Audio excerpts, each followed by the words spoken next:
সূর্য সন্তান মুক্তিযোদ্ধাবৃন্দ এবং সম্মানিত সুধীবৃন্দ এবং প্রিয় নেত্রকোনাবাসী সবাইকে সালাম এবং শুভেচ্ছা জানাচ্ছি। মুছে যাক গ্লানি, ঘুচে যাক জরা।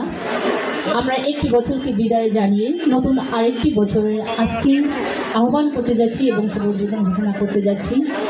আমাদের এক বছরের দুঃখ গ্লানি জরা জীর্ণ যা রয়েছে সেগুলো ধুয়ে মুছে আমরা নতুন উদ্যমে শুরু করব নতুন বছর। এই নতুন বছরটি যাতে আমরা শান্তিতে উদযাপন করতে পারি সেই জন্য আমাদের আজকের প্রার্থনা থাকবে। খাদ্যের অভাবে কোনো জাতির কখনো মৃত্যু হয় না, তার প্রকৃত মৃত্যু হয় আনন্দের অভাবে। আসুন আমরা আনন্দ করি, আনন্দের সাথে আজকের দিনটি উদযাপন করব। আমাদের রয়েছে অসংখ্য সাংস্কৃতিক গোষ্ঠী এবং দিনব্যাপী রয়েছে আমাদের প্রোগ্রাম, রয়েছে গ্রাম্য মেলা।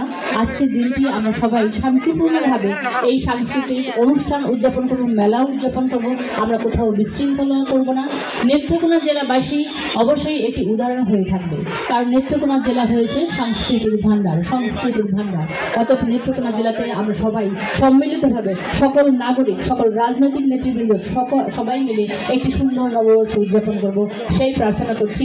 সেই সাথে 1432 বঙ্গাব্দ নতুন বছরের শুভ উদ্বোধন ঘোষণা করছি। সবাইকে অসংখ্য ধন্যবাদ। আসসালামু আলাইকুম।